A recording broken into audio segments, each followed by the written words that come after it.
oh, I don't know if I can do this for 2 hours. This game we play has got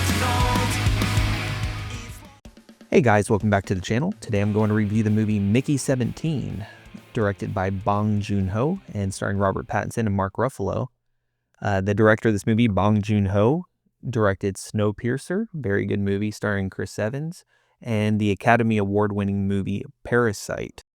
He's kind of known for blending genres and his social commentary. And when he helms a movie, you kind of have high expectations. So going into this film, I was very excited to see a highly intelligent, satirical take on human cloning, especially because Robert Pattinson is in it. I love Robert Pattinson. He doesn't really miss for me. # Team Edward.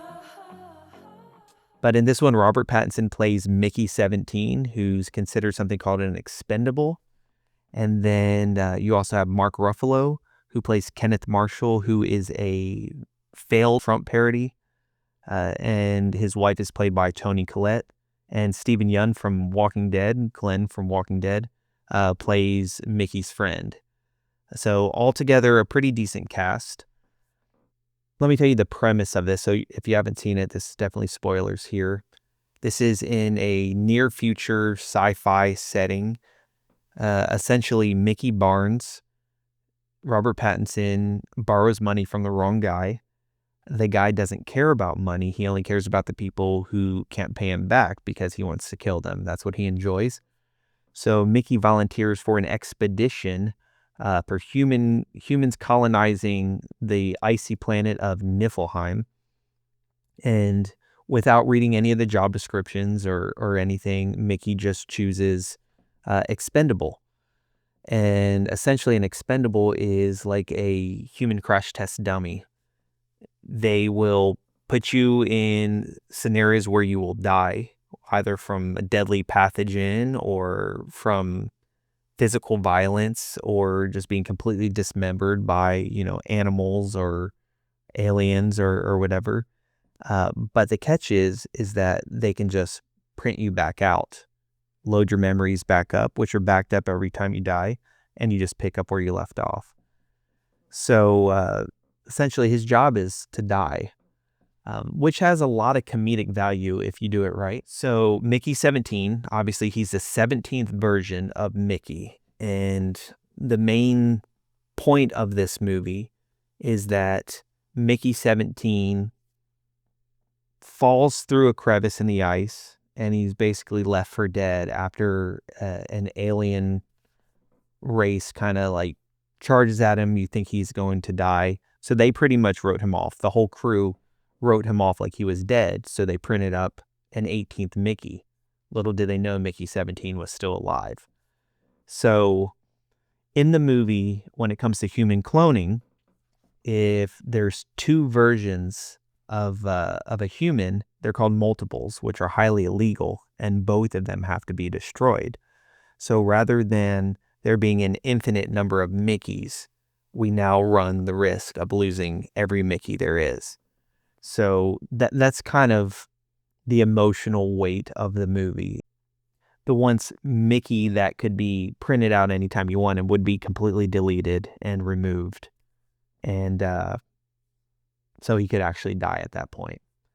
There's aliens on Niflheim, and actually the humans are the aliens once they get there. They're kind of the natives, but they look like giant roly-polies with like mole faces. They're kind of ridiculous and weird, but in a satirical comedy or satirical movie, you kind of expect something like that.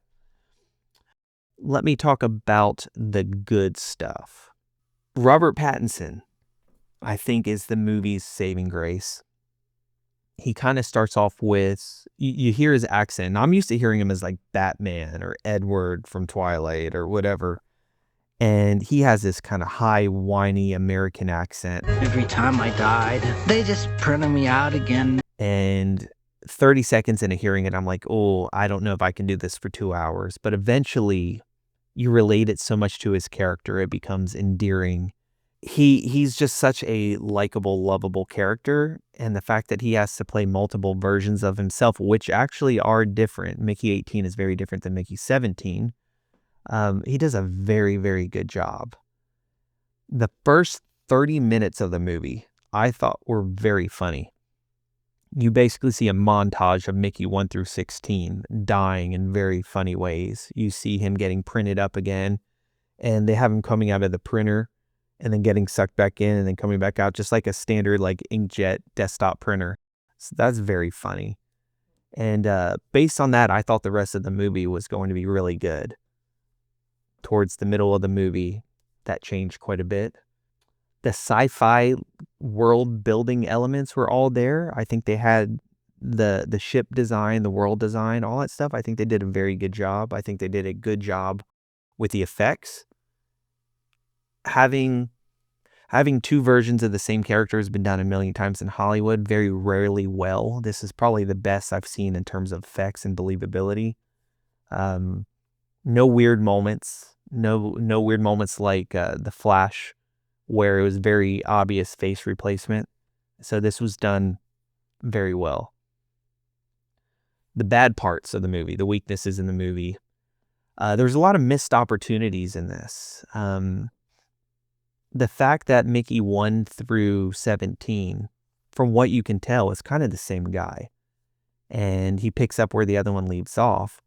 But Mickey 18 is kind of angry, and he's impulsive and just very different than the introverted, kind of nerdy, weak Mickey 17.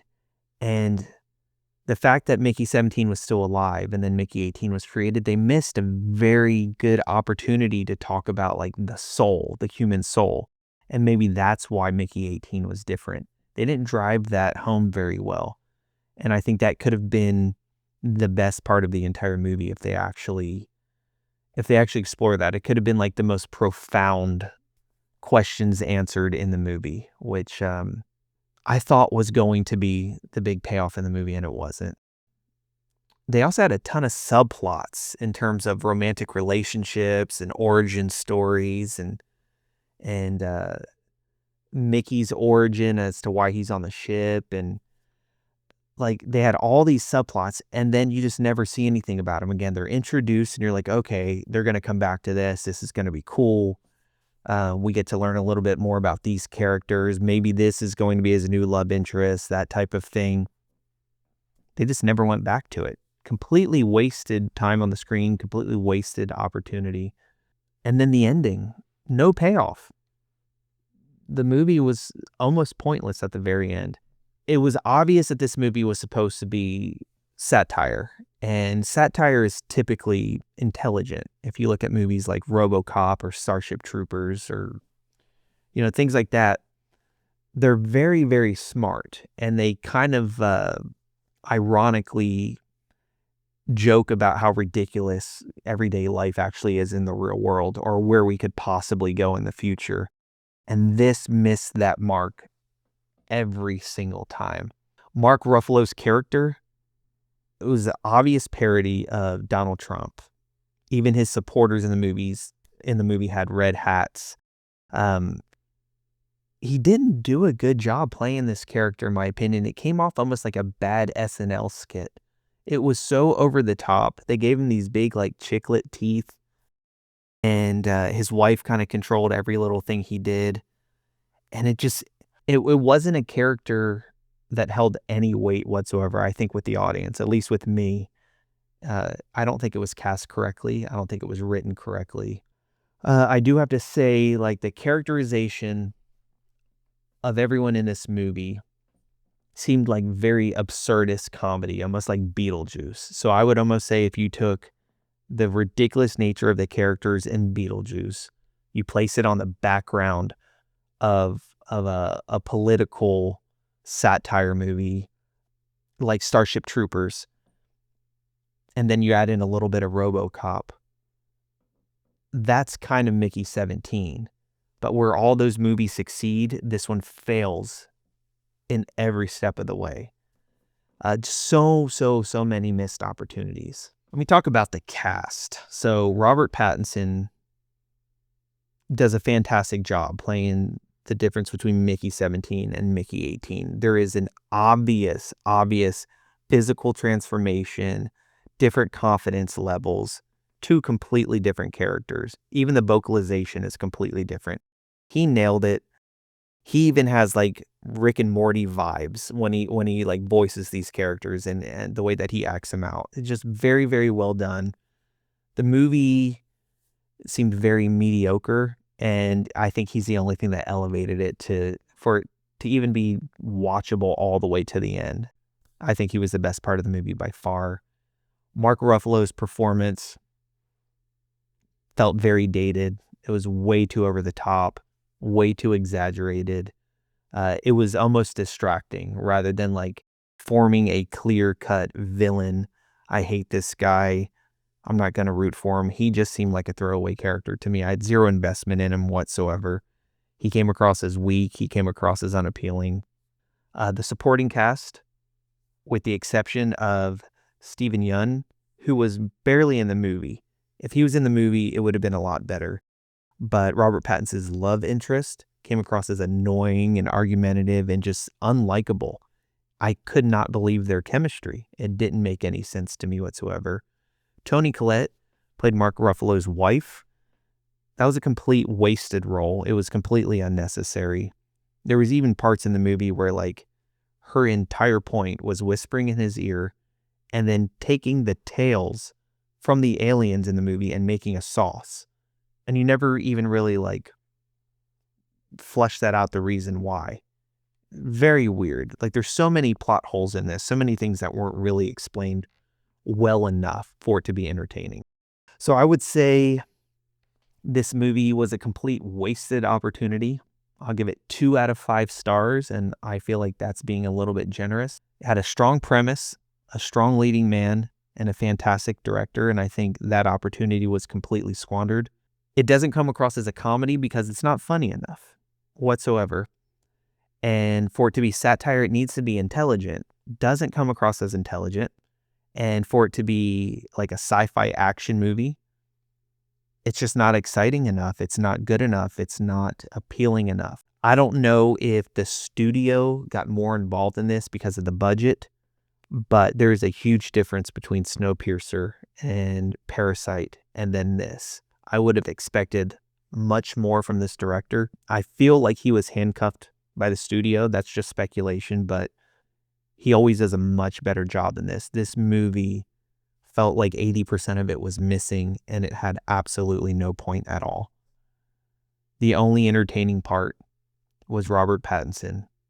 Some of the deaths were funny. The effects were fine, but the payoff wasn't there.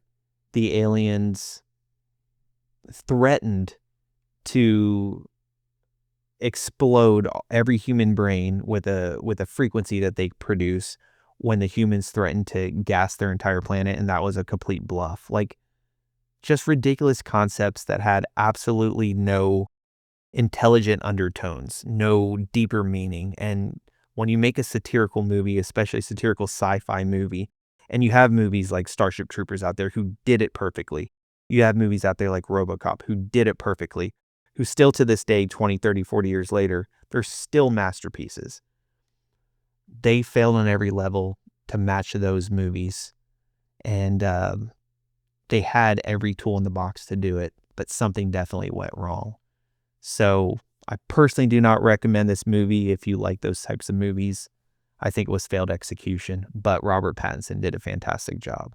So 2 out of 5 stars for me. If you want to see me react to anything else, remember to leave a comment below. Remember to like and subscribe so I can grow the channel, and I'll see you next time.